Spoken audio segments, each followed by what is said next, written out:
First tonight, explosive tapes lift the lid on plans to bring anti-Israel advocacy into the school curriculum.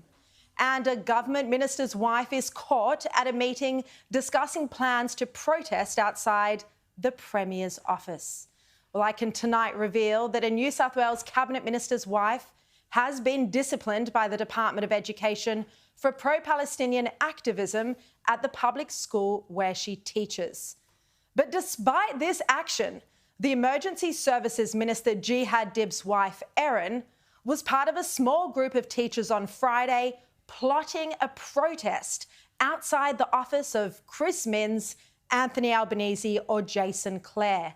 Erin is a teacher at Burwood Girls High, and she offered during this meeting to help produce a booklet to distribute at schools that accuses Israel of genocide, and it explains how to get around the Education Department Code of Conduct. Sky News has obtained an exclusive audio recording of the Teachers for Palestine group meeting on Friday. It was held over Zoom and attended by about 15 people. Erin discloses who her husband is as they debate which politician's office to rally outside of. You know, we could just call it a Palestine Solidarity Day, wear T-shirts, keffiyeh, badges, and we could have a rally somewhere. I don't know if people have got ideas for a location. You could do it at Parliament. You could do it at Chris Minns' office. We could do it at Anthony Albanese's office. We could do it the Education Department. Maybe that's a bit too removed unless they get, particularly trying nasty. Jason Clare makes sense. Or Minzy. Okay. Do we want to decide on that right now? Sorry, can I just also be totally transparent, because I think it's good, and just let everybody know who doesn't already that my husband is also Jihad, who is the state member for Bankstown. I just want to put that out there so that everybody knows. So just to be totally transparent. Well, the group settled on a protest outside of Jason Clare's office, the Federal Education Minister, on Tuesday, the 13th of February. And they say that on that day, teachers attending public schools will wear the Palestinian keffiyeh, that's the checkered black and white scarf, into classrooms in a public show of support with the Palestinians. They say otherwise they'll wear Palestinian badges or Teachers for Palestine T-shirts into school. And they plan to use the day to call for Australia to break all ties with Israel. This is school teachers we're speaking about. Break all ties with Israel, to call for a ceasefire to stop the genocide, and to demand that the Education Department stop silencing voices for Palestine. Now, during this strategy meeting on Friday, the school teachers admit that they've taken ideas from the Black Lives Matter movement in the US. Palestine Solidarity Day, T-shirts, badges, keffiyehs, culminating in a small little short rally at Jason Clare's office.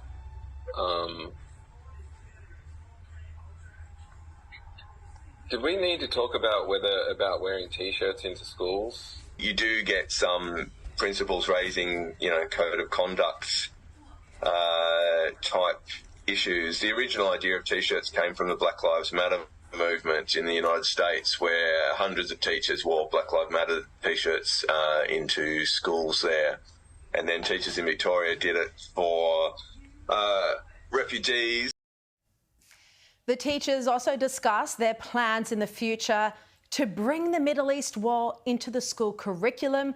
They say they want to teach children about Gaza in maths classes and even in English. And they claimed that Victorian teachers are already doing this. It's something the Victorian group is doing, and so I just wanted to let people know it's something we could consider in future. So the idea comes out of Oakland teachers in California, who've got quite an active union, held a teach-in for Palestine. And basically what they did is they got teachers to teach something about Palestine and connect it to the curriculum they were doing. So if, I'm a maths teacher, I might talk about how you can use numbers to describe what's happening in Gaza, or you're doing English, you can do a Palestinian text, or, so on and so forth, as a corrective to the beyond biased media that we're getting. Obviously, that ruffles a few feathers. It could be considered industrial action. On the other hand, not necessarily, because it also fits quite well into some curriculum areas. Clearly, the thought of school children being indoctrinated by this one-sided rubbish during maths lessons and English classes is outrageous. Our children, many of them, are falling behind on their NAPLAN results already. We know literacy and numeracy standards across Australia are going backwards. And it's because some school teachers are obsessed with rubbish like this instead of actually educating our children. Well, Erin said she'd speak with her husband about whether he'd take part in their activism, but she lamented that despite him being personally pro-Palestinian, as a minister, his hands were tied. Have a listen. I haven't really seen what Jihad has said so far, but I wonder if there's any opportunity to work with him on any of our actions. Would he be open to, for example, speaking at a pro-Palestine rally that we're involved in? I can certainly ask. As a minister, I've discovered that his hands are much more tied than he'd like them to be. That's as far as, signing documents and all sorts, and what he's actually allowed to say. He is very pro-Palestinian, but I'll ask. I can't make that decision for him, and I don't know what he's allowed to do, but I can certainly put it to him, and I can certainly ask. If you're just tuning in, you're listening to exclusive audio recordings of a Teachers for Palestine meeting on Friday, where they discuss plans to rally outside a politician's office. And involved in this discussion about whether to protest outside the office of Premier Chris Minns, the wife of a cabinet minister in his own government. Emergency Services Minister Jihad's wife, Erin, also speaks about the fact that she's already been disciplined by the Department of Education for her own activism. And Sky News can reveal the directive to discipline her came from the directors in the department. Sorry, can I just ask, by formally disciplined, because I did get disciplined by my director for what I did at school. So does that count as a formal discipline or not? My principal got a directive from the director that I had to be spoken to, other teachers had to be interviewed, and then I was spoken to about 3 times within that week. My principal was very supportive, but I was spoken to about 3 times, and then basically everything was shut down within the school. So I'm not sure whether that's considered a formal directive, but that's what was said. Yeah, nothing in writing. Nothing in writing, but my principal had to put every interview that she had with me and everything that was done in writing and showed me that. And it was sent back, and then she was told very clearly about what she had to say to staff, and what she wrote was then changed, and she had to put something different back to staff. Sort of was in writing, yeah. A spokesman from the New South Wales Education Department confirmed this action and told us today that a Burwood Girls High School teacher was counselled last year about communications on the conflict in the Middle East. The principal has apologised, and the school has offered wellbeing support to staff and students. We have sent a message to schools acknowledging some students and staff may be affected by the current conflict in the Middle East, and have reminded them of the resources and support in place, including counselling services. Now, on this call, Erin wasn't alone. Other teachers discussed how they'd also been disciplined for their pro-Palestinian activism on school grounds. Similarly, I got pulled into a meeting with my director and principal, and the principal sent me a summary of that meeting, but it wasn't a formal warning.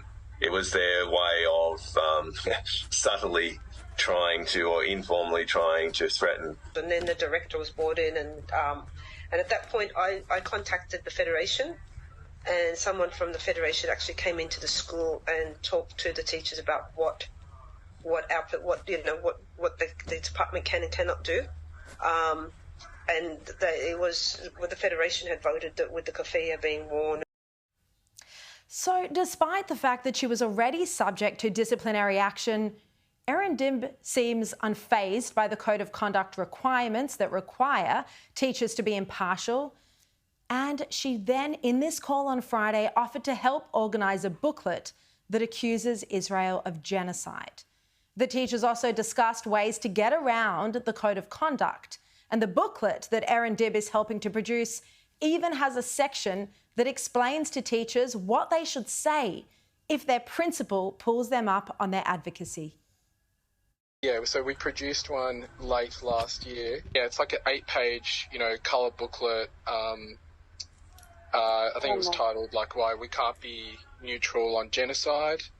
And then had several pages in there kind of explaining, what Israel's doing, why teachers need to speak out about it, why the government, which is asking us to be neutral, is not itself neutral and has been supporting Israel. And then, had some information there about how the union is supporting us to, for example, wear the keffiyeh, take other, wear other kind of things to school, and to explain if you get pulled up by the principal for doing that, what your kind of recourse to protection is. And then also had some, I think, teaching resources in there for teaching about Palestine. Well, Erin Dib offered to help produce an updated version of this booklet, and she asked what it involved. One teacher said that this booklet will be distributed at schools, and as you heard there, it mounts the case for Israel committing genocide, a case that's completely inaccurate, that's nonsense. But this teacher says that the booklet could be used to recruit more staff to their cause. Educating people about that and kind of also using it as a way of finding out who's pro-Palestine in the workplace and who we can organise to work with us. And in several instances throughout this Zoom meeting just on Friday, the Teachers for Palestine group refer to Zionists. As you know, that's people, usually Jews, who support Israel in a disparaging way. Have a listen. Randa was going to give me a call. She was a little bit worried what happens if Zionists turn up. Just had a few Zionist trolls coming into this meeting. Wouldn't want Zionist trolls around, would you? Now, the Teachers for Palestine group is clearly, very clearly, no question about it, ignoring the Education Department Code of Conduct that stipulates politics should not interfere in schools. The group apparently has no concern for how Jewish students or teachers may feel in such an environment. These teachers want to bring the divisive conflict right into public schools. Israel said the war is going to go on for a year, irrespective of what happens at the International Court of Justice. And so I think we do want to look to make Palestine visible in our schools. I think, our rulers are trying to cover up a genocide which is happening in full public view, and to do that they use various tactics. They try and accuse us of anti-Semitism. They use Islamophobia around Hamas. And one of the things I think in a lot of the reporting, they just stopped talking about it a lot. And I think we want to make it visible. This is extremely troubling. Their overall objective, as you just heard it, to make the claims of genocide visible in public schools. It's obvious that bringing this topic into the classroom, including, as I said, the inaccurate claim that Israel is engaging in genocide, would make Jewish teachers and students feel unsafe, threatened, alienated and bullied. What right does any public teacher have to bully and intimidate fellow teachers or children who don't agree with their radical views, who believe Israel has a right to exist and a right to defend itself, who believe that Israel now has an obligation to defeat Hamas, that Israelis shouldn't have to live with barbaric terrorists on their doorstep. But these teachers claim Israel is engaging in genocide. They speak as though Zionists are their enemy. This is antagonising towards Jewish students who support a Jewish homeland. These teachers can do what they like in private. We have freedom of speech in this country, but they absolutely cannot bring this war into public school classrooms. We can't have children feeling unsafe and intimidated in taxpayer-funded public schools. The Education Department Code of Conduct states that employees have a right to participate in political and community activities in a private capacity, but it says, and I quote, "It is important to retain public confidence in public education and ensure the department remains apolitical and professional. As a department employee, you must not participate in private political activities while on duty or on work premises." And an Education Department spokesman confirmed to us today that all of this activism is against the Code of Conduct. They told us in a statement that teachers are expected to be politically neutral during class, on school grounds, or any time they identify as a school teacher. They say they provide clear guidance around this for all of our employees in their Code of Conduct, and they've reminded staff of their obligations to remain politically neutral. They say any department employee, including teachers, in breach of the code will be subject to appropriate action. They say this Teachers for Palestine group isn't affiliated with the Education Department. They say they don't endorse its activity. But in this call on Friday, the teachers mock the Education Department. They clearly don't take their obligation of impartiality seriously. They say it's simply a bluff. I think that was good for giving people a bit of confidence that we could do something despite, the bluff about code of conducts and all this sort of stuff. Why do they think it's a bluff? Because they say no one has been formally disciplined. Yeah, for instance, there's a little bit, I just posted the link in the chat, so if you want to have a quick look at it now, but there's a little section here around what our pressure is doing in terms of teachers being disciplined, and it just sort of points out that no one has been formally disciplined yet by the Department of Education, and that's in part due to the resolutions carried out passed by the Teachers Federation. So yeah, there's pressure to be neutral, but no one has yet been formally disciplined. So if these teachers are right and there have been no formal proceedings for any of the teachers who've clearly breached the Code of Conduct, well, then it's just like the fact that no one's been arrested over the Opera House protest and none of the hate preachers have been charged with hate speech, even though those laws exist. And maybe these radical teachers are right, because it does seem that the Education Department is turning a blind eye. Because concerned teachers contacted the Education Department with this recording that I'm playing you tonight, but the department refused to receive it. They wouldn't allow it to be sent to them. They didn't want to know about a recording where teachers were discussing future plans to turn English and maths lessons into indoctrination on Gaza. Well, turning away isn't going to stop the problem. The New South Wales and Victorian premiers need to toughen up and realise what's happening in schools, what's unfolding under their watch, and make sure teachers adhere to the Code of Conduct. Make sure that there are ramifications if they don't. Because this is all only creating more anti-Semitism and more erosion of social cohesion in our society. We don't need this activism being brought into the classroom. We don't need our youngest generation being radicalised by extremist teachers.